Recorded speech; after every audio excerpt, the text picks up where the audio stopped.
if you're not able to itemize, what you'd want to do is set up something called a donor advised fund, where you pre-fund your charitable donations.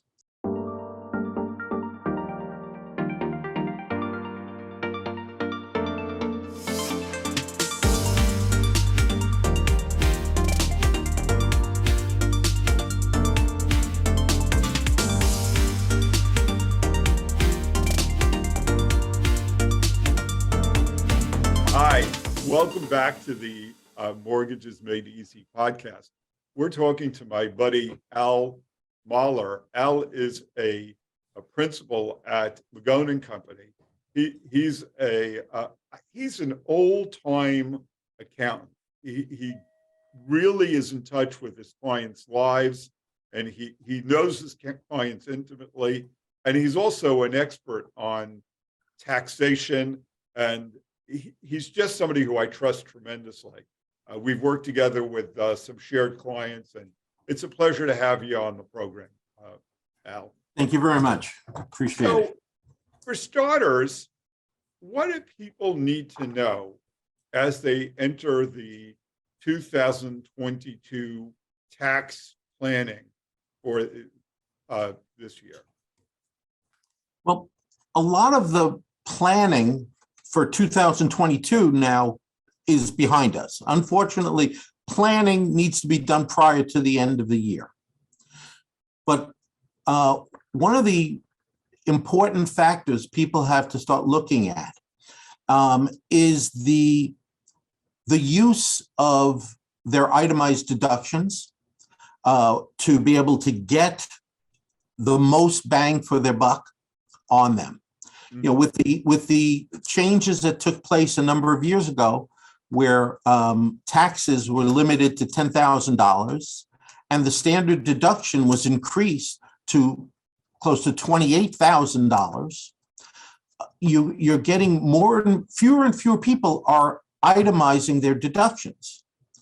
If you don't have a mortgage and nobody is in dire health situations, the odds are you're not itemizing, because the threshold to get over is so large unless you're extremely charitable.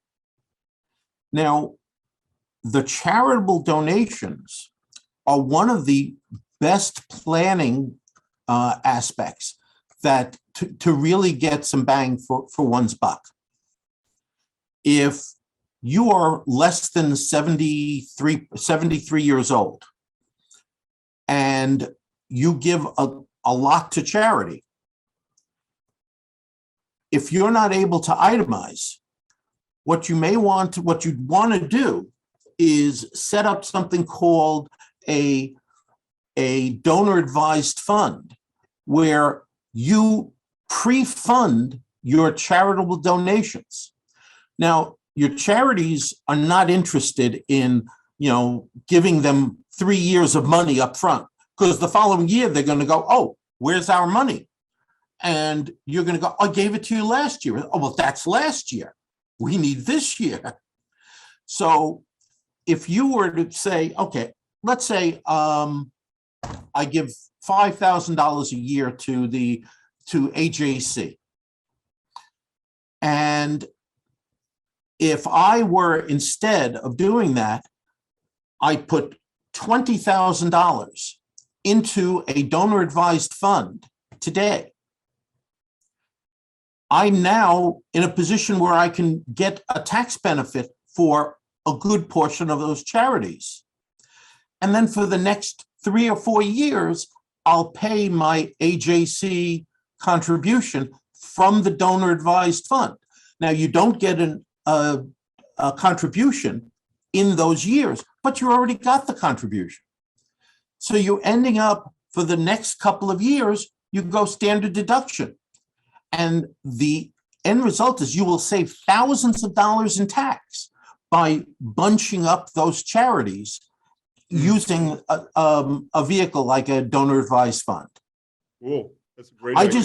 just did that for myself this year. I put $35,000 in December because I was not getting enough, bang for my buck. And we give quite a lot each year.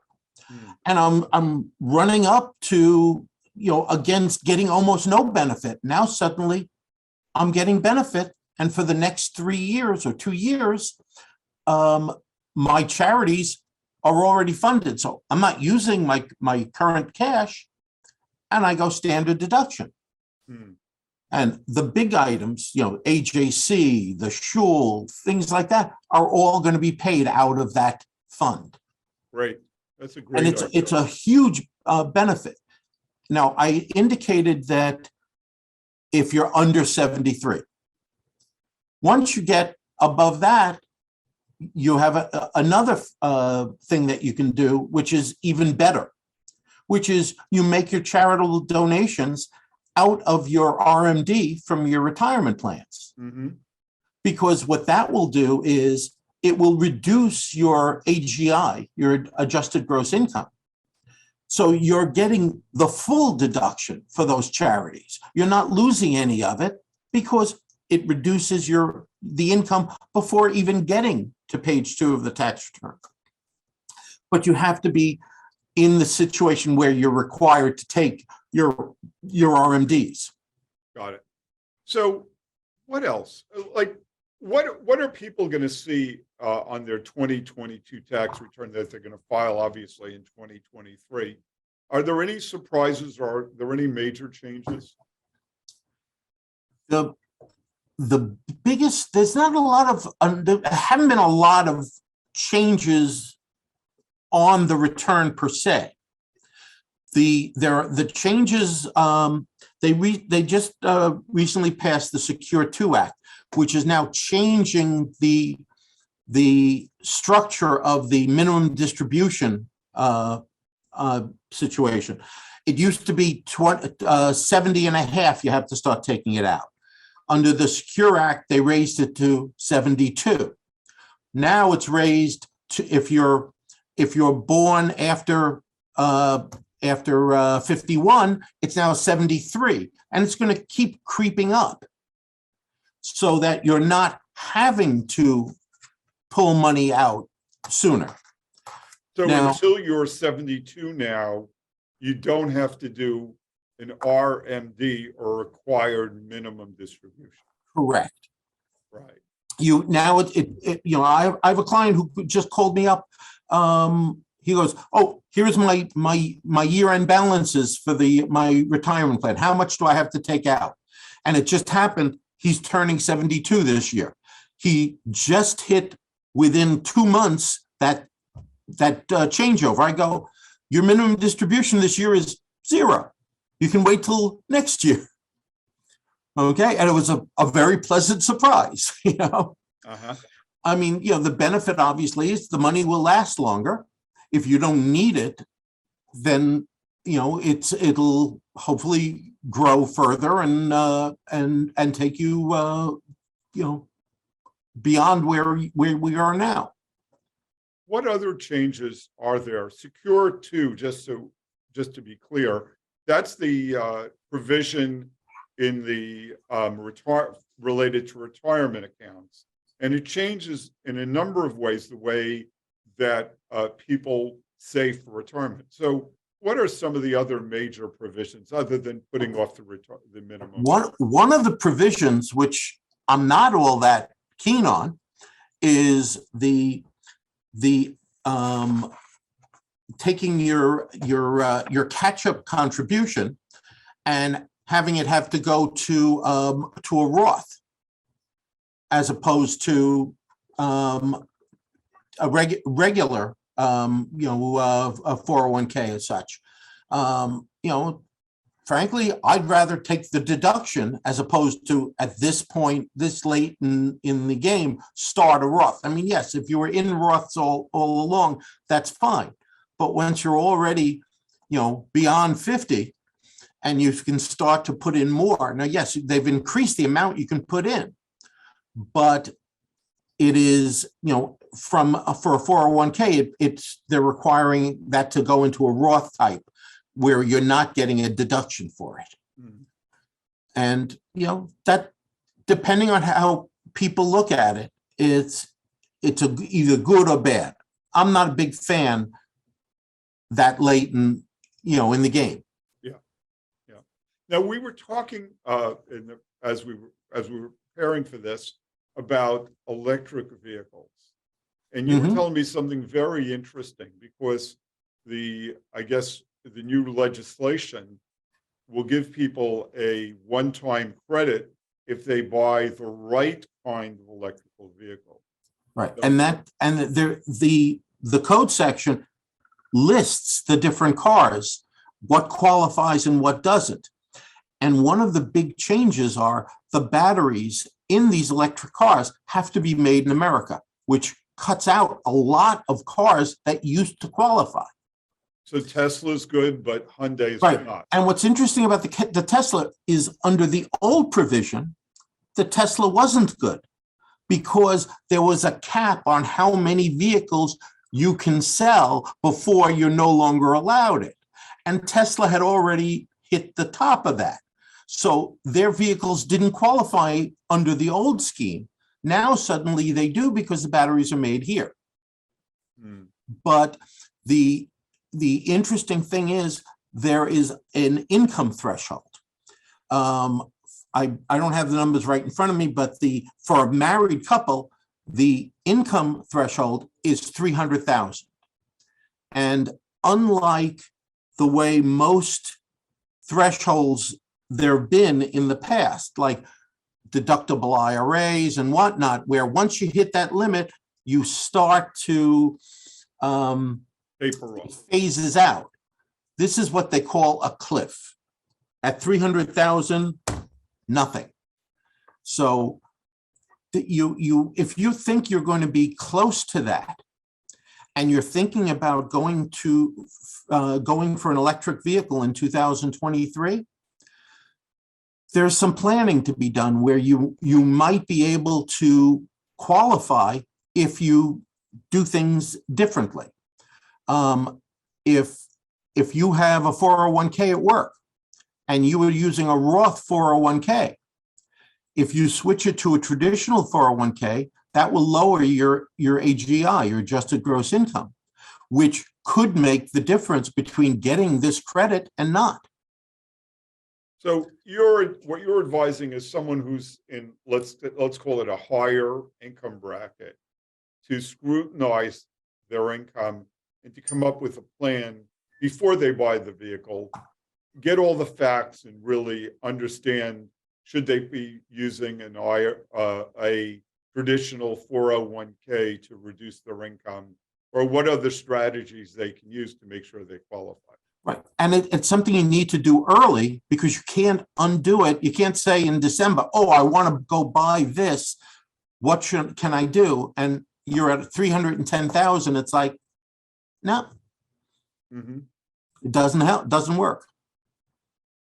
Now, you were telling us about charitable deductions. So if you made a charitable deduction, would that count, or is that a different? No, it's adjusted gross that they look at, not taxable income. Got it. Okay. So you can't do it with deductions. It has to be with something that's on page 1 of the return, if you will. Okay. If you're self-employed, the KEO contribution can help. But the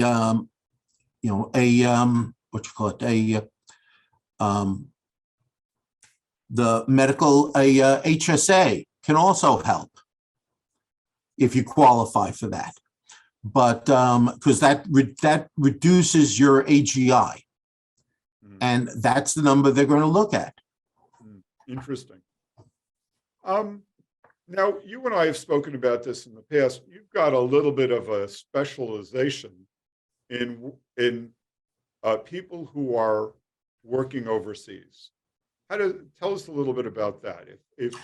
Well, I have a number of clients whose children, because they're able to, the parents were able to make these things available, have gone overseas to work for tax exempt organizations, for just foreign entities. I have my own son who went to college in England and never came home. And there is there are tax implications of this that people don't realize. The United States is one of the few countries where you're taxed on your worldwide income. It doesn't matter if you're not living here anymore. If you're a US citizen, if you're a US person, you're going to be taxed on that income earned anywhere. You will get certain offsets. If that income is also taxed in a foreign country, you'll be able to offset your federal tax with your foreign taxes paid. If you're working for a foreign employer, and there are strict rules for this, if you're a bona fide non-resident, basically a foreign resident working overseas, you can exclude around $100,000 of your income from your U.S. Taxable income. And there's kind of a give and take between the earned income exclusion and the foreign tax credit, and which one works best for you. You can't get them both. But people don't realize that unless they give up their U.S. citizenship, they are still subject to U.S. tax. I have a client right now who is in the process, who has applied to give up their U.S. citizenship. And because they're not of substantial wealth, there's not going to be something they call an exit tax. But if your assets are more than $2 million, then there is an exit tax. Basically, they don't let you just take your money and run. You're going to have to figure out how much the tax would be at that point and pay that to be able to leave and no longer be subject to U.S. taxation.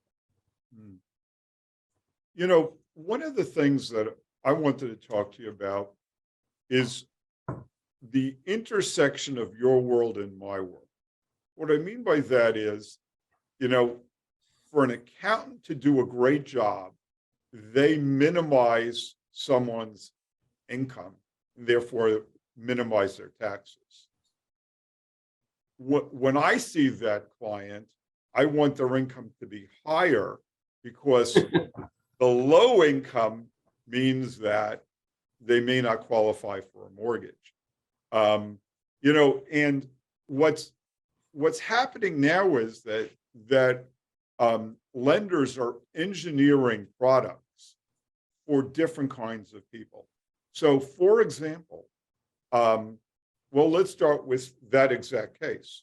If you have a client who, let's say, is a self-employed client, and not that you know anyone who minimizes their income for tax reporting purposes, but they may have a business that generates, I don't know, say $25,000 a month of sales, so $300,000 a month of revenue.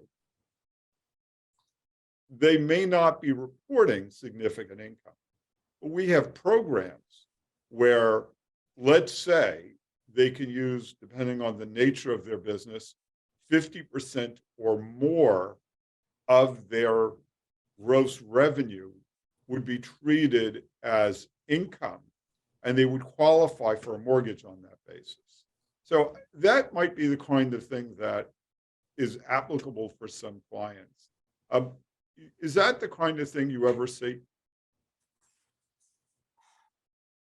Our typical client is usually of a higher income, higher net worth. So while, yes, they still have mortgages. I mean, I have a client with a $10 million mortgage, mostly non-deductible, but he does have that. But they still have mortgages, but their income is sufficient to be able to justify them. A lot of these, vehicles out there, I mean, I am leery when a client comes to me and says, I don't want to show, income. It's like, I want to keep my license. So it's, a back and forth here, Well, but, and sometimes it's just a matter of a particular year, because let's say, look, legitimately, someone may buy a new facility and have a lot of startup expenses. Say have a great year in terms of revenue, but their expenses are high in a particular year, and that's the year they're buying a home. We get all sorts of things. I wasn't necessarily saying someone's being fraudulent, but we get all sorts of things where a particular year is, look, the last couple of years with COVID, a lot of people had business disruption. That was atypical, but nevertheless reflected back on their ability to get a mortgage. What about seniors? We're getting a lot of interest now in reverse mortgages. And just to explain myself, reverse mortgages, in my mind, are a great tool for a senior whose children don't need the inheritance. And if you take, let's say, someone who's 70 or 75, they may still have a mortgage payment, and that person may have a shortfall, with their 401k and whatever else. But if they have to pay a mortgage and maybe they're getting a small Social Security, so often it's not necessarily your client who, as you said, are typically more affluent, but maybe the parents of your client or the relatives. I become a big believer in reverse mortgages because it's a vehicle that helps people get over the hump. It used to be kind of the wild, wild west of mortgages, and it has gotten much more regulated, which, is a good thing. And I've seen a number of situations where people want to stay in their home, and they have to understand that it's going to mean that much less goes to the kids, but hey, they want to be able to, live to maintain their lifestyle. And you're absolutely right. If they're not worried about leaving what they leave behind, it can be a very, valuable tool. You've got people who paid $25,000 for a home that now has a value of, $900, $1 million. If they sold it and moved to, assisted living, they'd get hit with a tremendous a tax bite, because you can only exclude $500,000 for a married couple. And if it's a single person, it's only $250,000. And the rest is going to be treated as a long-term capital gain. That eats up a lot of those proceeds. The money from a reverse mortgage is tax-free money, and it's basically getting it up front. And the structure of those are such that you're not going to lose your house, which is what a lot of people are concerned about, because that was going on. There was terrible abuse when the idea first came out of the reverse mortgages. Yeah. And now they do make a lot of sense for the right people. Again, the cost of long-term care if you can use that money to be able to stay in your house, even, and then use that to be able to pay for caregivers or for somebody so that you're in your own home, it means a lot to people. Yeah. Hey, Al, what's your superpower? What is my Yeah, superpower? what do you do? What are you better than almost anybody else? Hmm.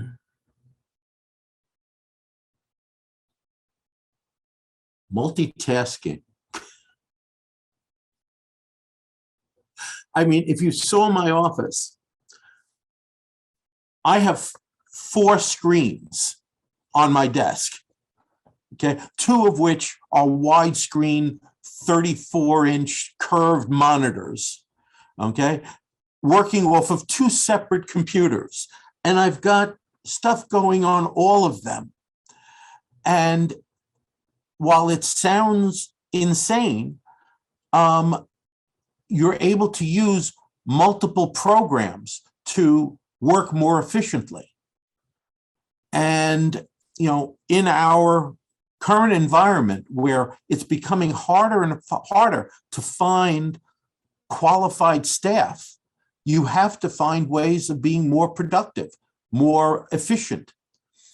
And being able to multitask is a nice way. I mean, I've gotten to the situation. I have clients who have thousands of stock transactions, and the government does not want to see attached, and you send in a scan of their brokerage statement. They want the information in their return because they don't see those attachments unless you're audited. But we have ways of being able to take that information and download it into the tax return in detail, not just, one line, and give the government what they need, yet you're not sitting here for 3 days entering data in. And these are all ways of being more efficient in what you're trying to accomplish. And therefore serving your client better. Correct. You spoke of your son in England before. What are your passions? My grandchildren at this point. I have my first grandchild in August, and number 2 is due in early April, because that son has no regard for my profession. When he told me that the baby's due on April 9th, I told him, no problem. Can you file an extension? Just call her Iris. Yeah, right. But right now it's really my family. I mean, I have 3 children, the closest of which is 70 miles away in Connecticut. The others are in Phoenix and London. And as I wind down and professionally, I want to be able to take time and travel whenever I do. I enjoy what I do. I mean, I've been doing this now for 42 years, and I've never had the attitude of, oh, I got to go to the office. I love what I do. I love dealing with the clients, even though they can be frustrating at times. But the first 4 months of the year, I'm working 7 days a week. Okay. And I'm not working the kind of hours we used to, but it's 7 days a week. But the rest of the year, if I want to take time off, I'm able to go see my family. We're going to Phoenix for Rosh Hashanah this year because my son and daughter-in-law invited both us and my other son out for the holidays. And it's something that we can just, if we want to go, we go. And to me, that's a wonderful thing to be able to do. Al, what's your perfect client? Who's your perfect client? My perfect client is somebody who is organized, who can follow directions of getting me information at on a timely basis, and one who follows the advice you give them. There's nothing worse than the client who calls up at the end of the year. He goes, yeah, I sold that building, that rental building that I had. I was thinking about doing a tax-free exchange, but I didn't want to bother you. It's like, I can't undo it now. There are very strict guidelines to follow. And my clients need to know, if there's something comes up, you call. I'll never say, oh, don't bother me now. I tried. This is a service business, and you have to be willing to serve. Mm. What's my worst client? The client who you tell them what to do, and they come in the following year, and I say, did you make your estimates? No, I didn't. Oh, God. It's costing you hundreds or thousands of dollars because you didn't pay the estimates. I told you needed to do that. Yeah, but I didn't want to. I didn't want to give the government the money in advance. Did you earn as much as it's going to cost you? No, but that to me is a frustrating client. It's Also, a game. You got to beat the IRS. Also, the client that comes in the second week in April. That's a frustrating client.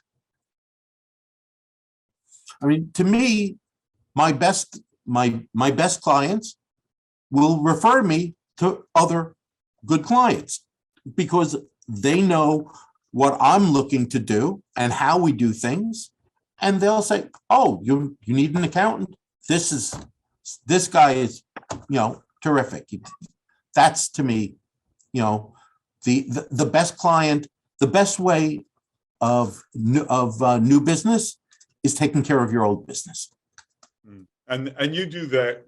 I know I've spoken to your clients and they praise you. They just have said amazing things. They trust you implicitly, and that's really the biggest testament.